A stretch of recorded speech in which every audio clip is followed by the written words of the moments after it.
Afrique Économie Podcast Algérie, série de tiers, sur les pistes de la diversification, le secteur industriel par David Bachet. L'entreprise IMC produit du matériel médical à destination des hôpitaux algériens. Photo prise le 28 juin 2018. RFI, David Bachet. Deuxième volet de notre série sur la diversification de l'économie algérienne consacrée au secteur industriel. Cela fait des années que l'Algérie parle de réduire la dépendance de son économie aux hydrocarbures. Pas question néanmoins pour le pays de cesser d'exploiter le pétrole et le gaz, ses plus grandes richesses, mais les autorités et surtout le secteur privé cherchent aujourd'hui à développer leur industrie, ou plutôt à la redévelopper. Des seringues, des perfuseurs, les cartons qui sortent des chaînes de l'entreprise IMC approvisionnent principalement les hôpitaux algériens. L'industrie pharmaceutique nationale, plus de 200 entreprises, est en expansion. Aujourd'hui, l'Algérie importe, en valeur, 50% de ses produits médicaux.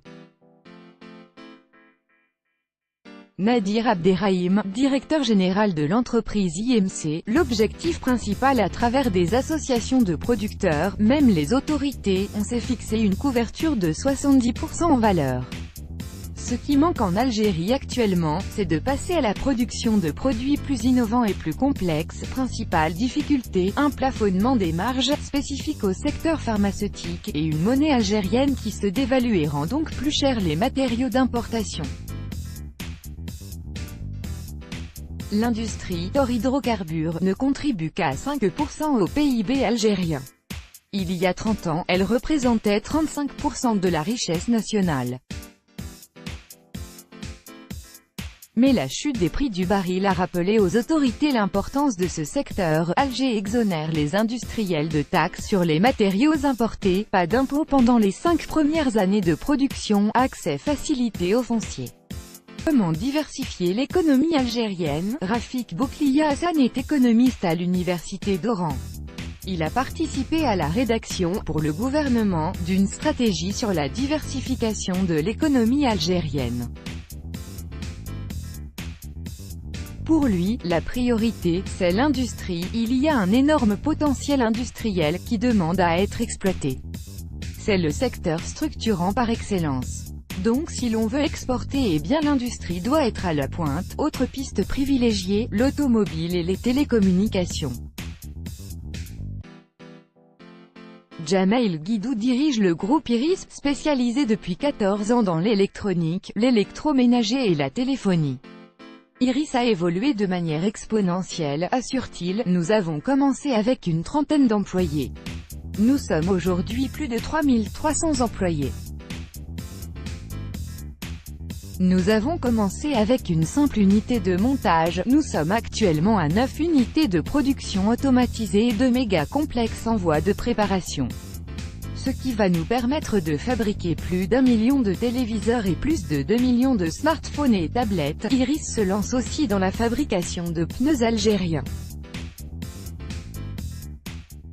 Ces produits sont essentiellement destinés au marché national, mais à l'instar d'autres entreprises algériennes, Iris commence à exporter, vers les voisins nord-africains et le Moyen-Orient.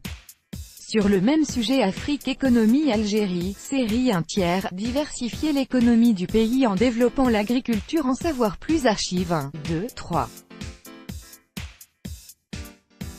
Suivant, dernier, Algérie, série 1 tiers, diversifier l'économie du pays en développant l'agriculture. Ce lundi 9 juillet commence dans Afrique Économie une série de reportages consacrés à l'Algérie et aux tentatives de diversification. Afrique du Sud, les difficultés de travail des immigrés congolais en Afrique du Sud. Les applications mobiles de transport et de livraison, comme Uber, ont débarqué en 2013, révolutionnant la manière de voyager. La présence des femmes au poste de haute responsabilité en Afrique. Un peu plus de 3 mois après la tenue de la 6e édition du Africa Sieusant au Forum à Abidjan, les 26 et 27 mars 2018, qui a réuni comme d'habitude, diaspora et entrepreneuriat dans un climat d'affaires moins attractif en rez-de-chaussée. Il faudrait adapter l'expérience acquise ailleurs à l'environnement socio-professionnel du Congo-Kinshasa, afin d'aider ce pays à La diaspora de la rez-de-chaussée est déterminée à enclencher le développement via l'entrepreneuriat. Des Congolais de la diaspora veulent tordre le cou au constat régulièrement fait sur leur pays selon lequel le Congo-Kinshasa a des potentialités. La diversification alimentaire pour nourrir et protéger la planète. La première édition du Forum Planète s'est tenue la semaine dernière à Châlons-en-Champagne dans le nord-est de la France. L 1, 2, 3. Suivant, dernier plus grand que